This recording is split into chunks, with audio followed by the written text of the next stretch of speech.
Oh sure, now you play the Game of Thrones musical goodness in the opening credits after I sinned the lack of it in the first episode. So now you're getting sinned 2 more times. 1 for making me look like an asshole, and 2 for making me wait an entire episode before I got my dun dun dun dun dun dun dun dun dun fix. Discount Jeremy sins something he likes cliche. Here's what we know from the intro. Symbols bleed and run together all willy-nilly until they fall into a hole that ends in a fire of 1,000 suns and burns up. What we don't know is how bad the smell of burning blood must be. Does somebody want to explain the point of that sin to me? I mean, there's nothing critical, funny, or satirical about it, so I'm just very confused.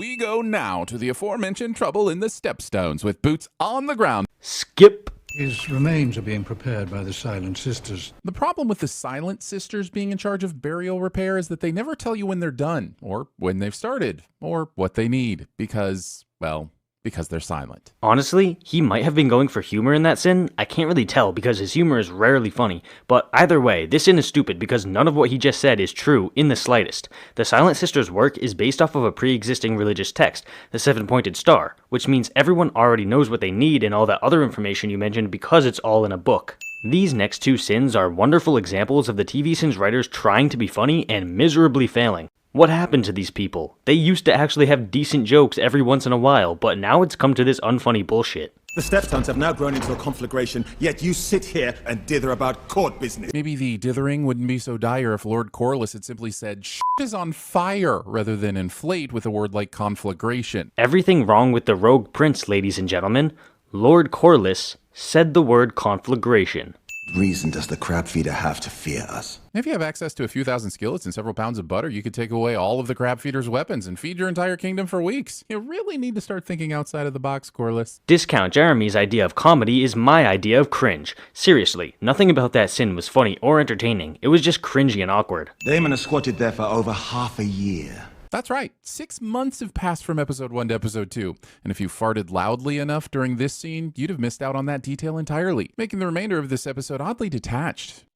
Not that I have personal experience with having missed such timeline clues early on. If you missed the time skips in one of these episodes, that's your fault, not the show's. This is why you have to actually pay attention. The show is trusting its audience to have more than 3 brain cells and catch details like this. If you were too stupid to pick up on it, that's a sin on you. Also, did Discount Jeremy just make a fart joke when he constantly sins shows for making fart jokes? No, he would never do that, would he? Sir Criston Cole, son of the steward of the Lord of Blackhaven. We will find out shortly that Sir Harold and Otto don't want Sir Criston selected, so my question is, why did they invite him to the rose ceremony in the first place? See, the problem isn't that the episode made a mistake, it's simply that you're too stupid to understand what's actually happening. Sir Criston wasn't invited to King's Landing, he came of his own volition, and seeing as he's a knight, he has every right to, for lack of a better word, apply for a position in the Kingsguard. The Dragon Lords, the highest of the nobility, lived here, the volcanic face, closest to the source of their magic and power. And here's a moment when I realize I would much rather be watching those Dragon Lord folks rather than these people. I mean, what makes these new characters interesting anyway? That Daenerys sprouted out of their ancestral insanity? I already went through therapy for that. If you would just shut up and pay attention to the show, then you would understand what's interesting about these characters. But alas, you'll inevitably spend your time on making cringy jokes that 90% of the time are sexual, rather than absorbing the show's story. Whoop, the opening titles are leaking into the show. Hey Aaron, you forgot to finish the line. You were supposed to say something that was a sin of the episode, not just something random that isn't a sin whatsoever. What if you went to her? There are times when I would rather face the Black Dread himself than mine own daughter of 15. Dads and daughters, am I right? But seriously, why is it easier to ask questions in a creepy manner to your daughter's very young friend than it is to ask your own daughter how she's doing? And yet another example of Discount Jeremy being clueless as a result of him not bothering to pay attention. The show has made it abundantly clear to us that Viserys isn't totally comfortable with his own daughter because he doesn't really know how to raise a girl. Pay attention. You do not mention our talks to Rhaenyra, do you? I fear that she wouldn't understand them. Why wouldn't your 15-year-old daughter understand that you have meetings with her best friend behind closed doors that have been going on since right after her mother died a little over 6 months ago? I'm sure she'll totally get it and be super happy when you take Alicent as your next wife. Do you guys see why I sin him for going on long-winded tangents that aren't actual sins? This is such a great example because not a single thing he just said could be counted as a sin, but he inexplicably kept it all in the video anyway. I don't know if this is stemming from a misunderstanding of Viserys' character or if he's just faking ignorance, but either way, it's a sin. This many candles, which appear to be concentrated entirely too much in certain areas, while simultaneously lacking a lit impact in the great void of this massive room. all at the same time. See, if you would use that thing called a brain you have in your head, you would realize that these candles are lit for religious purposes, not for lighting the room. But alas, you've almost entirely forgotten how to use your brain. This entirely too long moment when Alicent stares at Rhaenyra for nearly 10 seconds. 10 seconds? Oh no, that's so much time. I mean, it's not as if the showrunners are using that time to convey information to the audience without awkwardly shoehorning some exposition into the episode. That couldn't possibly be the reason for this. I know tempers ran hot today, but I wanted to assure you how much I value the bond between our houses. So much so, I'll tell you about it in private instead of in front of the council earlier, who mostly caused the tempers to run hot when they were quickly dismissive of you after you entered the room. So you acknowledge the fact that Lord Corlys was super angry when he entered the room, but you fail to understand that Viserys wanted to wait until he had cooled off before telling him this. It's pretty obvious to anyone with a shred of common sense that Viserys knew Lord Corlys would be more receptive to his ass-kissing once he had calmed down. You could not ask for a stronger match than Laena. And I'm sure this would work out for the king. I mean, it's not like Laena's a small child or even younger than Alicent, right? Right? What the hell is this, Sin? Are you saying that the match wouldn't work because of the age gap? You do realize that the match is only being proposed because of its political repercussions, right? With that in mind, it's actually a very good match, and this entire sin is void of meaning. That is far too much food for two people. He says this while watching a show about a totalitarian monarchy. How do you not understand the very simple concept of the king has more shit than everyone else? Oh, I know this game. It's a sound guessing game. Skip. Maggots will remove the dead flesh and hopefully stop the advance of the rot. You know what would really help? A less stabby throne. I already explained why his complaints about the throne are stupid in the previous video, so I'm not going to bother explaining it a third time. Just throw up a sin on the board and move on. All these unlit candles. And yes, I just send too many candles, but if you have them to light the room and do not use them during a medical procedure involving rotting flesh, then what the f*** are you even doing with candles at all? He says this while showing a frame in which we can clearly see that the room has enough light from the other candles for him to see. I dearly loved my own lady wife. As you can tell when I refer to her as my lady wife. So, are you claiming that referring to someone by a common contemporary title reduces your affection for them? In other words, if someone in today's world referred to their wife as my wife, that would mean they don't love their wife. You see why that's dumb, right? I would give you many children of pure Valyrian blood. Unless, of course, she isn't able to give birth for some medical reason, or dies young, or this is so f***ed up, right? Which is not a sin because it's realistic for this time period and culture.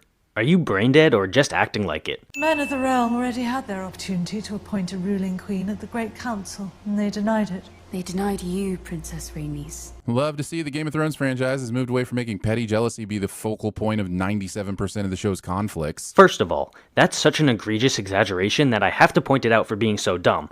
And second, what's your point? These characters are being motivated by very realistic things, so I really don't see the issue. You're just forcing sins out of the episode because you want to extend this video's runtime. Seems the realm wants a new queen. Does the realm want a queen that changes her clothes when the day is new? Because Henrietta Hightower here is absolutely in the same dress she was in last night. I never wear the same clothes twice unless I just pity someone and I don't want to leave until the Admits it's not a sin, then sins it anyway. I'm sure that she is good and kind. Well, and the good news is that if Laena's not, she can just be groomed like a piece of property to become whatever the old men want her to be. Am I Game of Throning right? I am. And that is a sin. No, it's actually not, because yet again, this is simply a realistic aspect for this culture and time period. You don't need to lie to us, Aaron. We're not as brain dead as your writers. Brought you something. Is it a new finger? Because he really needs one of those more than anything. And the sin is... Oh, sorry, I was just under the assumption that he was actually going to say something worthy of a sin, but I guess I should have learned by now. Daemon All right, sweet, great. So I guess we know now that taking dragon eggs that were supposed to be for other people is a super quick way to upset a Targaryen. Does it have to make sense to me before now? Apparently not. I guess the upside to the shift in momentum is that we're watching something other than boring political conversation. First of all, what the hell? Is he complaining about how he didn't know that dragon eggs were special to the Targaryens before now? That's a sin on you for being stupid. And second, I'm yet again wondering whether he's actually stupid enough to think the political conversations are boring, or if he's just pretending to be that stupid in order to force another sin out of the episode. So I get that everyone is upset and leaving the table quickly to deal with the dragon egg situation, but hold on. Who puts their balls away? Can anyone handle their balls whenever they want? What are the ball rules? I'm very distracted by these men's balls. Not only does nobody care, but that entire sin was also full of middle school level ball humor. They use Cyrex Machina. Wait, what was that? Cyrax? Did he just say Cyrax? Don't you mean Cyrax? Also, you still need to learn what Deus Ex Machina means. If you wish to be restored as heir, you'll need to kill me. Except the king will most likely remarry and have another kid, potentially a son as well, so Daemon's kind of at a no-win crossroads. Even if he also killed the king, Daemon would probably be killed before he ever planted either of Matt Smith's butt cheeks on the throne. Yes, but you're missing her point. She was saying that if he has any hope of assuming the throne at all, he will need to kill her. She was simultaneously implying that, even if he killed her, he would still not be guaranteed the throne. You're sinning the show for something that it correctly implied. Also, how many TV series are we going to have where the more evil brother is named Daemon? I mean, there's this and Vampire Diaries and, did I mention Vampire Diaries? Discount Jeremy makes a pop culture reference that isn't a sin of the episode cliche. Came to you to be liberated. From what? Fear. Yeah, I'm sure. Maybe she fantasized that she could be liberated from fear after a wild night in the brothel, but in the light of day, certainly the very cunning Mysterio would realize that aligning herself with the very rebellious Daemon would put her in harm's way with many things to fear. I'm saying she's hanging out with a Targaryen. What did she think was going to happen? She thought that she would be liberated from fear, like she just said. You're sinning a character for being flawed, which is dumb because characters should be flawed. I wish I had known better what to say to you in the aftermath. Poor guy. Hallmark wasn't around at this time, you see, so it was very hard to come up with a way to apologize for cutting open a person and ripping out a baby. Discount Jeremy makes a Hallmark pop culture reference that isn't a sin of the episode cliche. At face when you've decided to derail your entire family's future and opt for a quick rather than waiting for a strong ally that would prevent an internal war. Oh god, is he really trying to turn this dumb sin into a meme? Jesus, that makes it even dumber than normal. Also, he's sinning Viserys for making a mistake that fits perfectly with his character, which is yet another example of him ignoring characterization and therefore being ignorant about the show. I told you this would happen. Seriously, go back to my previous House of the Dragon video. I called it. I intend to marry the Lady Alicent Hightower. No one should be that surprised by this announcement. I'm more interested why people weren't asking why Alicent was at the council room with him in the first place. Seems like the king gave that announcement away by having her randomly in the room. I mean, there could be 1,000 reasons for Alicent to be in the room. Her father is the hand of the king after all, meaning that anything that happens to her could potentially affect the other advisors. In other words, this sin is stupid. The next two sins are just Discount Jeremy pointing things out on the screen, which solidifies him as the most annoying narrator of all time. Heard of the troubles in the Stepstones? Yes, you've got lots and lots of trouble. Skip. I will not have Driftmark beggared while our king idles himself with feasts and balls and tourneys. Balls! See? More middle school humor. Are we entertained yet? No. No, we are not. You know, they've done a really great job at highlighting the menace and terror of the Crab King and setting him up as a powerful villain in the Thrones universe. I can't wait to see how we get to know more about his motives and methods as he develops into the show's overarching nemesis for the next several seasons. Good thing he's not going anywhere. I guess I shouldn't be surprised by this anymore, but it is super annoying and stupid when he sins shows for not being about something that isn't what the show is supposed to be about. Seriously, this show is about the Dance of Dragons. It's not supposed to focus on the crab feeder long term. It's supposed to focus on the much more interesting Succession plotline.